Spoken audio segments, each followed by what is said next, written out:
कर्तावे स्तोत्रम। प्रभु भला है और उसकी करुणा सदा सदा की है। प्रियो, फिर एक बार इस YouTube के चैनल पर मैं आप सबों का स्वागत करता हूं। विश्वास करता हूं आप जिस भी स्थान पर हैं, जिस भी प्रदेश में है, जिस भी क्षेत्र, देश या राज्य में है, परमेश्वर ने आपको अब तक संभाल कर रखा है। हालेलुया।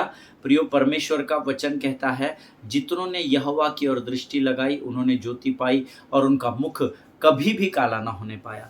मेरा विश्वास है आप लोग जो दिन प्रतिदिन यहाँ पर आते हो, यहोवा की ओर अपनी दृष्टि को लगाते हो, परमेश्वर इसके बदले की आशीष जरूर आपके जीवन पर उंडेल रहा है और 1000 गुना प्रतिफल के साथ आपके इस समय के परिश्रम को वो लौटाएगा। हालेलुया। यीशु में मैं आपसे यह वायदा करता हूं, क्योंकि मेरे प्रभु का वचन अटल है जो कहता है कि प्रभु के राज्य में किया गया कोई भी परिश्रम वो व्यर्थ नहीं जाने देगा। हालेलुया। परिश्रम तब जब आप इन वचनों को स्वीकार करोगे, ग्रहण करोगे, इन वचनों को लेकर संसार तक जाओगे। हालेलुया। जब आप सुसमाचार के कार्य में बढ़ोगे, यकीन जानिए परमेश्वर आपको 1000 गुना प्रतिफल देगा। हालेलुया। मैं तुम्हारे पितरों का परमेश्वर तुम्हें 1000 गुना प्रतिफल दूंगा, ऐसा व्यवस्था विवरण उसका पहला अध्याय उसके 11वें वचन में लिखा है। हालेलुया। आज हम प्रभु का धन्यवाद दें कि उसने इस पृथ्वी पर मुझे और आपको सुरक्षित रखा है, संभाल कर रखा है और यहाँ समय हमारे लिए संसार से फिर एक बार अलग किया है, पवित्र किया है, ताकि हम उसके वचनों के द्वारा पवित्रता से शोभायमान होकर संसार के लिए आशीष और आदर का कारण बन सके। आमीन। कल के वचनों के लिए भी मैं प्रभु का धन्यवाद देता हूं। परमेश्वर की महिमा हो कि परमेश्वर ने कल के वचनों के द्वारा बहुत सारे लोगों के जीवन में कार्य किया है। प्रभु की विश्वास योग्यता, उसके वचन के उस भेद की बातों को उसने कल प्रकट किया, जिसके द्वारा कई लोगों के जीवन में प्रभु ने आशीषों को पहुंचाया। इसलिए भी मैं यहोवा का धन्यवाद करता हूं। तमाम लोगों का मैं धन्यवाद करता हूं जो लोग वचन सुनकर मुझ तक रिप्लाई करते हैं, जो लोग कमेंट्स के द्वारा, जो लोग फ़ोन कॉल्स के द्वारा, जो लोग ईमेल्स के द्वारा मुझसे बातचीत करते हैं। प्रभु उन सबों को बड़ी बरकत और बड़ी आशीष दे, ऐसी प्रार्थना मैं प्रभु यीशु मसीह के नाम से आप लोगों के लिए करता हूं। और ऐसे ही आप प्रभु में लीन होते चले जाइए, प्रभु में बढ़ते चले जाइए और परख कर देखिए कि परमेश्वर आपके जीवन के द्वारा इस पृथ्वी पर कैसे महान कार्यों को करता है। हालेलुया। आमीन। आज फिर एक बार प्रभु का पवित्र आत्मा मेरे और आपके मध्य में है प्रियो, और आज फिर एक बार भेद की बातों को प्रकट करने के लिए तैयार और उत्साहित है। आमीन। लेकिन इससे पहले कि हम वचनों में आगे बढ़े, क्यों ना रोज के नहीं हम कुछ वचनों को पढ़कर प्रभु का धन्यवाद दें। आज हमने पढ़ने के लिए जो वचन चुने हैं वो पाए जाते हैं भजन संहिता 127 उसके 1 से लेकर 5 वचन। पूरा भजन 127 हम पढ़ेंगे। The book of Psalms chapter 127 verses 1 to 5। भजन संहिता 127 अध्याय 1 से लेकर 5 वचन हम पढ़ेंगे। Let us read it together. आइए हम एक मन एक चित्त होकर इन वचनों को पढ़ें। वचन कहता है, यदि घर को यहोवा न बनाए तो उसके बनाने वालों का परिश्रम व्यर्थ होगा। यदि नगर की रक्षा यहोवा न करे तो रखवाले का जागना व्यर्थ ही होगा। तुम जो सवेरे उठते और देर करके विश्राम करते और दुख भरी रोटी खाते हो, यह सब तुम्हारे लिए व्यर्थ ही है, क्योंकि वह अपने प्रियो को यो ही नींद प्रदान करता है। हालेलुया। देखो, लड़के यहोवा के दिए हुए भाग है, गर्भ का फल उसी की ओर से प्रतिफल है। हालेलुया। कल हम सोर्स और रिसोर्स के बारे में सीख रहे थे। आमीन। गर्भ का फल परमेश्वर की ओर से प्रतिफल है, ऐसा वचन कहता है। जैसे वीरों के हाथ में तीर, वैसे ही जवानी के लड़के होते हैं। आमीन। क्या ही धन्य है वह पुरुष जिसने अपने तरकश को उनसे भर लिया हो। वह फाटक के पास शत्रुओं से बातें करते संकोच न करेगा। हालेलुया। ये प्रभु के वचन है। जितनों ने मेरे साथ इन वचनों को पढ़ा है, परमेश्वर आपको बड़ी बरकत और बड़ी आशीष दे। आमीन। यदि घर को यहोवा न बनाए तो उसके बनाने वालों का परिश्रम व्यर्थ होगा। Hallelujah. Whenever you do anything, जब कुछ भी आप अपने जीवन में करते हो, मैंने कल या परसों शायद इस वचन को आपको बताया था, वचन में और काम में जो कुछ भी करना यहोवा को स्मरण करके करना। हालेलुया। वचन कहता है, यदि घर को यहोवा न बनाए तो बनाने वाले का परिश्रम व्यर्थ होगा, ऐसा वचन में लिखा है। आमेन। सो जो कुछ भी आप करते हैं ना, यहोवा को स्मरण करें, यहोवा को पुकारे, यहोवा से कहे प्रभु तू आ, हम तुझे अनुमति देते हैं प्रभु, क्योंकि मेरा परमेश्वर जोर जबरदस्ती का नहीं है, आपको उसको you need to allow him to access into your life. Amen. आपको उसको अनुमति देनी होगी कि वो आपके जीवन पर कार्य करे। आमेन। और यदि यहोवा आपके जीवन की बातों में नहीं है, तो फिर आपका किसी भी बात का, चाहे वो सेवकाई हो, चाहे वचन का बांटना हो, आराधना करना हो, चाहे वो वाद्यों को बजाना हो, चाहे वो जॉब्स हो, चाहे वो आपका बिजनेस हो, जो कुछ भी आप कर रहे हो, अगर उसमें यहोवा नहीं है, ना हो, तो वो परिश्रम आपके लिए व्यर्थ ठहराया जाएगा। हालेलुया। तुम जो सवेरे उठते हो, देर रात विश्राम करते हो, इसमें तो सारा संसार फंसा हुआ है। ये भजन संहिता 127:2 में, तुम जो सवेरे उठते हो, हमारे यहाँ मुंबई में 4 बजे पहला लोकल ट्रेन छूटता है। लोग सुबह 3 बजे से लोकल की लाइन में लगे रहते हैं। रात को 1 बजे आखिरी ट्रेन जाती है। कई लोग जो सुबह 3 बजे उठकर 6 अब ट्रेन में जाते हैं, वहाँ से अपने जॉब्स पर जाते हैं, 6 बजे ऑफिस छूटता है, 10 बजे तक घर पहुँचते हैं। आमेन। कभी 11 बजते हैं, कभी 9 बजता है, और वचन कहता है तुम जो इतने सवेरे उठते हो और इतने देर रात को विश्राम करते हो, और उसके बाद भी थके हारे घर में जाते हो, नहाना है कुछ तो भी इसलिए नहाते हो, टेंशन के साथ दुख भरी रोटी खाते हो, यह सब तुम्हारे लिए व्यर्थ है।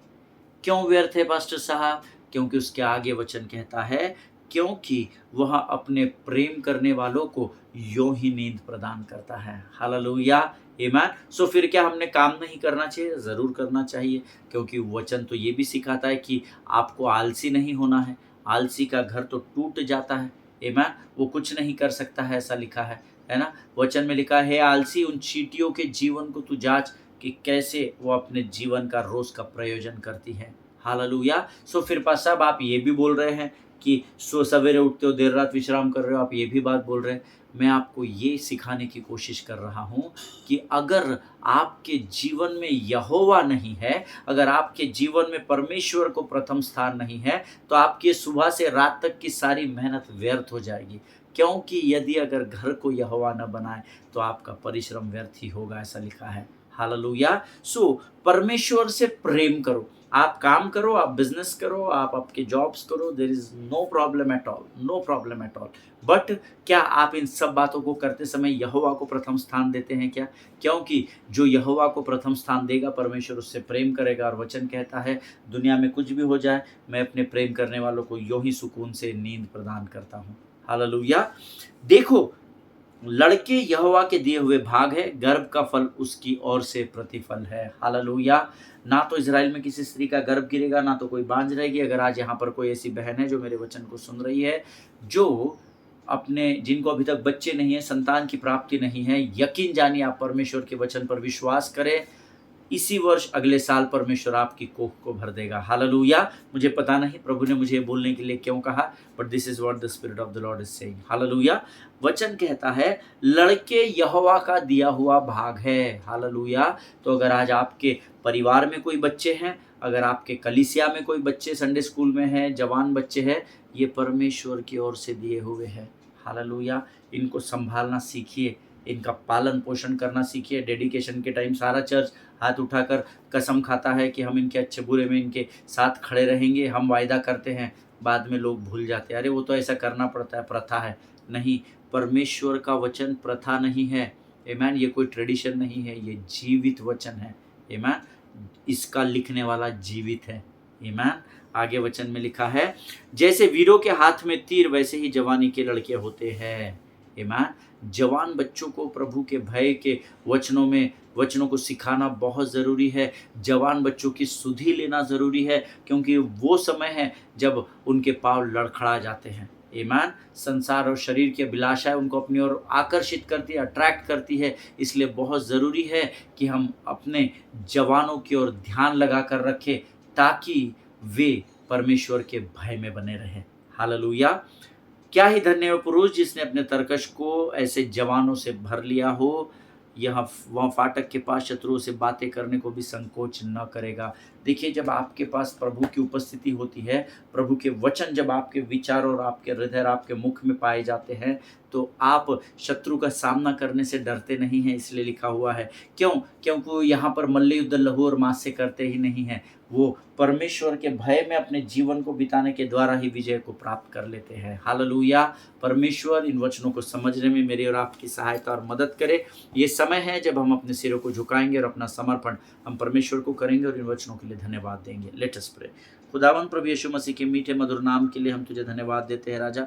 प्रभु जी धन्यवाद देते हैं आज के इन वचनों को पढ़ने की सामर्थ्य तूने हमें दी राजा। प्रभु जी धन्यवाद देते हैं, तूने आज फिर हमें सिखाया कि हम जो सवेरे उठते हैं और देर रात विश्राम करते हैं प्रभु, उसके बाद भी प्रभु सुकून की रोटी को खा नहीं पाते प्रभु। ज़रूरी है कि हम पहले तेरी ओर ध्यान लगा तुझसे प्रेम करें राजा। प्रभु जी जितनों ने आज वचन मेरे साथ पढ़ा और सुना उन्हें सबको आशीष दे राजा। और आने वाले वचनों के लिए इस समय हम अपने शरीर, प्राण, आत्मा और बुद्धि को, अपने मन, अपने विचारों को तुझे सौंपते हैं। पवित्र आत्मा हम तुझे इनवाइट करते हैं, इनविटेशन देते हैं, तू आ और हमारे जीवन पर संपूर्ण नियंत्रण ले, कब्जा ले राजा।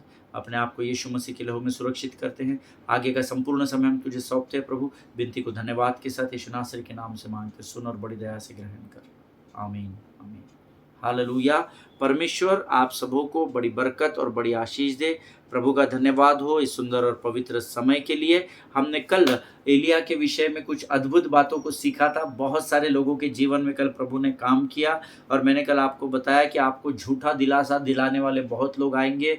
कुछ लोगों ने मुझे फ़ोन किया था और उन्होंने मुझे कहा कि आप तो लोगों को भड़का रहे हैं पास्टर साहब, ऐसे से तो कलीसिया में कोई आएगा नहीं। आप लोगों को, हम उनको उत्साहित करते हैं और आपने तो सीधा सीधा वचन के द्वारा बोल दिया और हमारे विरोध में काम किया। मैंने कहा पास्टर मुझे नहीं पता था अभी तक कि आप ऐसे सिखाते हैं, लेकिन प्रभु का धन्यवाद हो वचनों के द्वारा प्रभु ने आपसे बातचीत किया। हालेलुया। देखिए कल मैंने जो आप लोगों को सिखाया, मैंने आपको वचन के आधार पर सिखाया। अंतिम दिनों में भरमाने वाले आएंगे, ऐसा वचन में लिखा है। हम अंतिम दिनों की कलीसिया है, ये भी वचन में लिखा है। और अगर आपको ये सिखाया जाता है कि आप प्रभु को स्वीकार करें, आपके जीवन में कभी सूखापन नहीं होगा, आप कभी आपके जॉब्स नहीं खोएंगे, आपके जीवन में सब कुछ भला ही भला होगा, कभी कुछ खराब नहीं होगा, आप कभी बीमार नहीं पड़ोगे, तो ये शैतान का झूठ है। तो मैंने आपको कुछ गलत नहीं सिखाया। आमीन। लेकिन कुछ लोगों ने मुझे कल 3-4 लोगों ने फ़ोन करके कहा, 1-2 लोगों के फ़ोन आए। किसी ने मुझे, जब मेरी मुलाकात हुई उनसे एक सभा के दौरान, तब उन्होंने मुझसे कहा, मैंने उनसे कहा नहीं, अगर आपको बुरा लगा है तो आपसे मैं क्षमा चाहता हूँ, परंतु मेरा इंटेंशन, मैं आप जानता ही नहीं आपके कलीसिया में आप क्या पढ़ाते हैं। मैं तो वो बात कलीसिया को सिखा रहा था जो प्रभु ने मुझे आज्ञा दी है कि इन बातों को तू कलीसिया तक लेकर जाना और वास्तविकता और सत्य के फ़र्क को तू बताना। the reality and the truth, the difference between the reality and the truth। और मैं वही करने की कोशिश कर रहा था। हालेलुया। देखिए मैंने आपको कल बोला था कि अगर कोई आपको ये झूठा दिलासा दिलाता है कि आप परमेश्वर की इच्छा अनुसार चलते हो, तो आपके जीवन में कभी भी किसी भी प्रकार की कमी घटी नहीं होगी। तो आपको ऐसे वचनों से, ऐसे लोगों से सावधान रहने की ज़रूरत है। और मैं कल जो बात आपको बताई उस पर मैं आज भी कायम हूँ। हालेलुया। मुझे किसी ने आकर कुछ बोला तो मैं उस बात से बदला नहीं। हाँ, अगर मैं कहीं गलत प्रचार करूं तो आप मुझे ज़रूर करेक्ट कीजिएगा। बहुत सारे लोग यहाँ पर हैं जो जब मैं कभी कुछ यहाँ पर गलत अगर कुछ नाम ले लेता हूँ या गलत रेफरेंस दे देता हूँ तो मुझे करेक्ट करते हैं। अगर ऐसा कभी भी आपको लगा तो यू आर ओपन टू, आप मेरे पास आने के लिए खुले हैं। आमीन। आप मुझे करेक्ट कर सकते हैं। आमीन। और मैंने कल आपसे बताया था कि Elijah, even though Elijah was in God's will, but still Bible says the brook dried up. आमीन। भले ही एलिया परमेश्वर के वचनों पर चल रहा था, उसके पालन कर रहा था, फिर भी नाला सूख गया। ऐसा कल हमने अध्ययन किया था और मैंने कहा था कि मैं आपको आज बताऊंगा वो क्यों हुआ। प्रियो, वो नाला इसलिए सूख गया because that was the judgement on the land and Elijah was in the same atmosphere of the judgment, so he was also affected with rest of the crowd। Amen। ये इसलिए हुआ, नाला इसलिए सूख गया क्योंकि परमेश्वर ने पृथ्वी पर उस राज्य में न्याय लाया था और उस भीड़ का भाग, उस राज्य का भाग एलिया भी था। और बट नेचुरल है कि एलिया भी उस नाले के सूखने के कारण उस बात से अफेक्टेड हुआ, उसे भी सूखेपन का सामना करना पड़ा। हालेलुया। और ये हम सबों के जीवन में होता है और यीशु के दोबारा आगमन तक होता रहेगा। हालेलुया। आमीन। देखिए हम सब जानते हैं ये जो परमेश्वर ने जजमेंट लाया था इस राज्य में, अहाब के राज्य में, वो विश्वासी और अविश्वासी सबके लिए था। आमीन। जो यहोवा को मानते थे और जो बाल को मानते थे, उन सबों के लिए वो जजमेंट था। आमीन। यहोवा ने ये नहीं कहा कि जो मुझ पर विश्वास करते वो भीड़ अलग हो जाए एलिया के साथ और मैं उनके लिए अलग प्रयोजन करूंगा। नहीं, judgement was upon everyone and Elijah was also the part and parcel of that judgment. Amen. और उस न्याय के अंदर एलिया को भी शामिल होना जरूरी था। हालेलुया। देखिए, उदाहरण में दूं, हम सब जानते हैं कि कोविड के समय बिलीवर्स और नॉन बिलीवर्स दोनों को भी कोविड का सामना, भारत में नहीं, पूरे संसार में, पूरे यूनिवर्स में जहाँ जहाँ कोविड फैला वहाँ सब स्थानों पर बिलीवर्स और नॉन बिलीवर्स दोनों को भी कोविड का सामना करना पड़ा। आमीन। Just because we prayed and just because we cried out and just because we worshipped God, that doesn't mean, इसका अर्थ ये नहीं कि हमने उन दिनों में प्रार्थना बहुत की, आराधना बहुत की, हमने बहुत आंसू बहाए प्रभु के सामने, तो इसलिए ऐसा नहीं हुआ कि सारे विश्वासी या कलीसिया जाने वाले लोग उससे बच गए। ऐसा तो हुआ नहीं। कोविड में विश्वासियों की भी मृत्यु हुई, अविश्वासियों की भी मृत्यु हुई, because it had happened in this universe, because that was the judgement on the entire universe. आमीन। ये न्याय पूरे पृथ्वी पर था और इसीलिए उसमें बिलीवर और नॉन बिलीवर दोनों अफेक्ट हुए। वैसे ही यहाँ पर एलिया को कुछ समय तक परमेश्वर ने प्रयोजन किया, लेकिन क्योंकि वो जजमेंट उस पृथ्वी पर, उस राज्य पर था, इसीलिए वो नाला सूख गया और उसका भागी एलिया को भी बनना पड़ा। As simple as that. आमीन।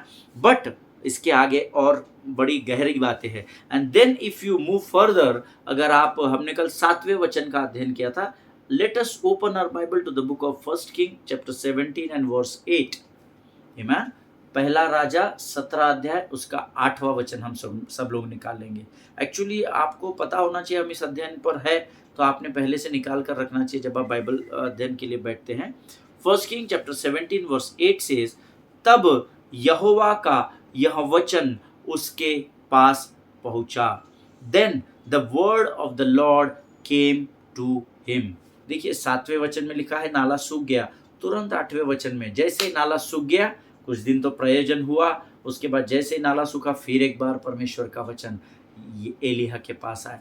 परमेश्वर अपने लोगों को छोड़ेगा नहीं, कभी भी यीशु ना छोड़ेगा, कभी भी यीशु ना त्यागेगा, कभी भी यीशु के लोग लज्जित नहीं होंगे, परमेश्वर का वायदा है। हालेलुया। 7वें वचन में नाला सूख गया करके गवाही दिया है। 8वें वचन में लिखता है, तब, कब, जैसे ही नाला सूख गया तब यहोवा का वचन परमेश्वर के पास पहुंचा। अब देखिए, फिर एक बार परमेश्वर का वचन तब उसके पास पहुंचा, अब जब पूरी रीति से सारे राज्य में अकाल पड़ा था। हालेलुया। और उसके बाद परमेश्वर ने उसको आगे के इंस्ट्रक्शन दिए या आगे की अगुवाई करने के लिए, आगे की बातों को मानने के लिए कहा, वो सिर्फ इसलिए कि जिस बात का परमेश्वर ने उससे वायदा किया था, उस वायदे को परमेश्वर एलिया के जीवन में पूर्ण कर सके।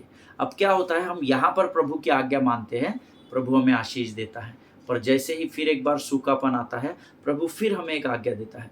लेकिन अब कई लोग हैं जो इस आज्ञा को मानते नहीं। क्या फ़ायदा, प्रभु माना था, कुछ दिन सब ठीक चला, बाद में तो फिर वहीं आ गए हम लोग, फिर वही परिस्थिति आ गई, फिर सूखापन आ गया, अब इस आज्ञा को मान के क्या करेंगे, ऐसे ही चलता रहेगा। कई लोग बैक आउट कर जाते हैं। Hallelujah. But as I always encouraged you before and today also I am encouraging you, never ever give up in your life. Amen. कभी भी अपने जीवन में हार नहीं मानना है। Amen. यहाँ पर जैसे ही सूखा आया, परमेश्वर का वचन इसके पास पहुंचा और परमेश्वर ने फिर आगे के कुछ इंस्ट्रक्शंस इसको दिए, और परमेश्वर वो इंस्ट्रक्शन केवल इसलिए इसको दे रहा था कि इस सूखेपन के समय में मैंने तुझसे जो वायदा किया है, उस वायदे को मैं तेरे जीवन में पूर्ण कर सकूं। हालेलुया। आमीन। इस बात का सीधा अर्थ यह है कि जब परमेश्वर आपके जीवन में सूखेपन की परिस्थितियों को लाता है, that means he is moving you to a different provision. हालेलुया। आमीन। अगर आप मेरी बात से सहमत है तो आप आमीन कहेंगे। कई बार मेरे और आपके जीवन में सूखापन इसलिए आता है क्योंकि परमेश्वर चाहता है कि वो हमें हमें जो आज्ञा वो दे रहा है उसका हम पालन करें और वो हमें एक स्थान से दूसरे स्थान पर प्रोविजन की ओर लेकर बढ़ सके। हालेलुया, आमेन। इस बात को हमेशा ध्यान में रखिए। जब आपके जीवन में सूखापन आता है तो सूखापन आपके जीवन में हमेशा एक प्रमोशन को लेकर आता है। हालेलुया। जिनके सुनने के कान हो वो सुन ले कि परमेश्वर का आत्मा इस समय आपको क्या बताना चाहता है। मैं आपके जीवन की परिस्थितियों को आज नहीं जानता, लेकिन अगर आपके जीवन में आज सूखापन है तो यकीन जानिए वो सूखापन आपके जीवन में एक नई प्रोविजन को लेकर आ रहा है। Hallelujah. Receive it in the name of Jesus. कभी भी हताश और निराश नहीं होना। जब सूखापन आता है दुगने सामर्थ के साथ प्रभु की स्तुति करो, प्रभु की आराधना करो, क्योंकि यह विश्वास से जानकर कि परमेश्वर हमारे लिए एक आगे नया प्रोविजन कर रहा है। हालेलुया, आमीन। अब देखिए, अगर आज आपके जीवन के किसी भी क्षेत्र में सूखापन है, then you don't need to shook up. आपको हिलने की, थरथराने की, लड़खड़ाने की जरूरत नहीं है। Why? Because God is moving you to a new place with new plans and new provisions. Hallelujah.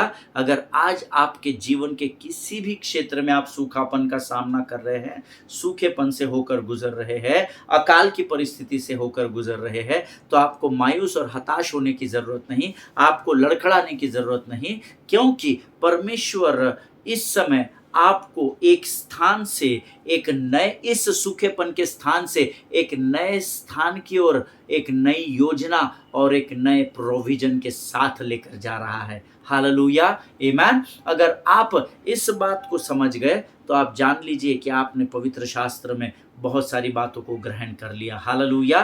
कभी भी अपने जीवन में हताश और निराश होने की जरूरत नहीं है प्रियो। आमीन। परमेश्वर की आंखें लगातार हमारी ओर बनी हुई है और परमेश्वर जब कभी भी हमारे जीवन में ड्राइनेस की सिचुएशन आती है, सूखेपन की परिस्थिति आती है, हताश और निराश नहीं होना। Make sure that God is moving you to a new place with new plans and provisions। Hallelujah. प्रभु इस बात को समझने में आपकी सहायता और मदद करे। लेकिन उसके लिए एक बहुत इंपॉर्टेंट बात आपको करनी है जो एलिया ने की। उसके लिए आपको परमेश्वर की वाणी को सुनना और उस वाणी को सुनकर उसका पालन करना बेहद बेहद बेहद जरूरी है। You got to be close enough to God to hear the word. आमीन। यू नो यू हैव, मैं आंखें अपनी पर्वत की ओर उठाऊंगा, मुझको है पता सहायता वहीं से पाऊंगा। मैं आंखें अपनी पर्वत की ओर उठाऊंगा। आमीन। आपको परमेश्वर की वाणी की ओर कानों को लगाना, उसको सुनना, उसको ग्रहण करना और उस पर चलना बहुत ज़रूरी है, ताकि परमेश्वर उस सूखेपन की परिस्थिति से मुझे और आपको हरियाली के स्थान में लेकर जा सके। यहाँ पर लेकर जाने की प्रभु की योजना है, प्रभु की इच्छा है, लेकिन उसके लिए आपको यहाँ पर, अगर आप हताश और निराश हो गए तो आप यहीं ख़त्म हो जाएंगे। आपको कदमों को बढ़ाना होगा और कदमों को किधर बढ़ाना है, उसके लिए आपको परमेश्वर की ओर ध्यान लगाना होगा। हालेलुया। प्रभु इस बात को समझने में आपकी सहायता और मदद करे प्रियो। ये बहुत अद्भुत वचन है। पहली बार एलिया ने परमेश्वर के वचन को सुना और परमेश्वर ने उसके लिए प्रयोजन किया, ऐसा वचन में लिखा है। अब यहाँ सूखे की हालात, जैसे ही नाला सूख गया, परमेश्वर ने फिर दोबारा एलिया से बातचीत की। परमेश्वर का यह वचन एलिया के पास पहुंचा, लेकिन इम्पोर्टेंट ये था, परमेश्वर तो पहुंच गया था, अब बारी एलिया की थी कि वो उसे ध्यान लगाकर सुने। कई बार परमेश्वर वचनों के द्वारा, परमेश्वर के सेवकों के द्वारा, स्वप्नों के द्वारा, दर्शनों के द्वारा आपके जीवन में दस्तक देता है, पर आप उसको सुनते नहीं हैं। आप और मैं उसको कई बार अनसुना कर देते हैं। हालेलुया। First king chapter 17 and verse 9 हम सब लोग पढ़ेंगे। Chapter 17, first king chapter 17 and verse 9। पहला राजा उसका 17 अध्याय उसका 9वां वचन कहता है, go at once to Zarephath in the region of Sidon and stay there, I have directed a widow there to supply you with food. Hallelujah. सारपत की विधवा के स्टोरी को हम सब लोग जानते हैं कि चलकर 8वां वचन देखिए क्या कहता है। अब हम 8 और 9 एक साथ पढ़ेंगे, है ना, ध्यान से पढ़िएगा मेरे साथ आप लोग, 8 वचन और 9 वचन। आमीन। 8 वचन भी हम पढ़ेंगे। 8 कहता है, तब यहोवा का यह वचन उसके पास पहुंचा कि चलकर सिदोन के सारपत नगर में जाकर वहीं रहे। सुन, मैंने वहां की एक विधवा को तेरे लिए खिलाने की आज्ञा दी है। हालेलुया। परमेश्वर इन पढ़े हुए वचनों पर हम में से प्रत्येक को आशीष दे। सूखापन की भविष्यवाणी होती है, स्वर्ग के फाटक बंद होते हैं, लेकिन परमेश्वर एलिय्याह के लिए प्रयोजन करता है। एलिय्याह को उस नाले के पास भेजता है और उस नाले के पास भेजकर उसका प्रोविजन करता है। लेकिन क्योंकि जजमेंट सारे राज्य पर है, इसलिए उस जजमेंट का सामना फिर एक बार एलिय्याह को करना पड़ता है और नाला सूख जाता है। लेकिन जैसे ही नाला सूखता है, फिर एक बार परमेश्वर यहोवा का वचन एलिय्याह के पास आता है और फिर एक बार एक दूसरे प्रोविजन को, एक प्रयोजन को एलिय्याह के लिए परमेश्वर उस सिदोन के सारपत के विधवा के द्वारा कर देता है। हालेलुया। कभी भी यीशु ना छोड़ेगा, कभी भी यीशु ना त्यागेगा, कभी भी यीशु के लोग लज्जित नहीं होंगे। हालेलुया। उसको लज्जित नहीं होने दिया। लेकिन वो लज्जित क्यों नहीं हुआ जानते हैं? क्योंकि उसने परमेश्वर की आज्ञा का पालन किया। हालेलुया। आज हम यहाँ पर समाप्त करेंगे। कल हम इस अध्ययन से, इस वचन से, 90वें वचन से फिर एक बार गहराई में जाएंगे। मेरा विश्वास है परमेश्वर हमको गहराई में लेकर जाएगा और अद्भुत वचनों को हम पर प्रकट करेगा। हालेलुया। आमीन। आज हम यहाँ पर इस अध्ययन को रोकेंगे। मेरा विश्वास है परमेश्वर ने आज के वचनों के द्वारा आपको ज़रूर आशीष दी है। इन वचनों को जहाँ जहाँ तक हो सकता है आप इसको ज़रूर फैलाइएगा। हालेलुया। आइए हम इस समय धन्यवाद की प्रार्थना करें। खुदावंद प्रभु यीशु मसीह के मीठे, मधुर और जीवित नाम के लिए हम तेरा धन्यवाद देते हैं राजा। तेरी महिमा करते हैं, तेरी स्तुति करते हैं परमेश्वर पिता। प्रभु जी धन्यवाद देते हैं क्योंकि परमेश्वर पिता तूने आज अद्भुत वचनों के द्वारा प्रभु जी हमारी सहायता की, हमारी मदद की राजा। प्रभु जी सारी बातों में हम महिमा तुझको देते हैं परमेश्वर पिता। जिन वचनों को आज हमने सुना उसके द्वारा तू हमारी सहायता और मदद कर राजा। सारी बातों में महिमा तुझको देते हैं। आगे के संपूर्ण समय के लिए प्रभु जी हम अपना समर्पण तुझे करते हैं, अपने आप को यीशु के लहू में सुरक्षित करते हैं और विनती को धन्यवाद के साथ हमारे उद्धारकर्ता और जीवित परमेश्वर यीशु नासरी के मीठे, मधुर और पवित्र नाम में मांगते हैं। सुनिए और बड़ी दया से ग्रहण करें। आमीन। हालेलुया। परमेश्वर आप सबों को आशीष दे। इजराइल के लिए, महाराष्ट्र के लिए प्रार्थना करें, भारत देश के लिए प्रार्थना करें, झारखंड के लिए प्रार्थना करें, हरियाणा के लिए प्रार्थना करें, अपने पासबानों के लिए, उनके परिवारों के लिए ज़रूर प्रार्थना करें। एक दूसरे को प्रार्थना में उठाकर रखिए। सभी को जय मसीह की। God bless you all.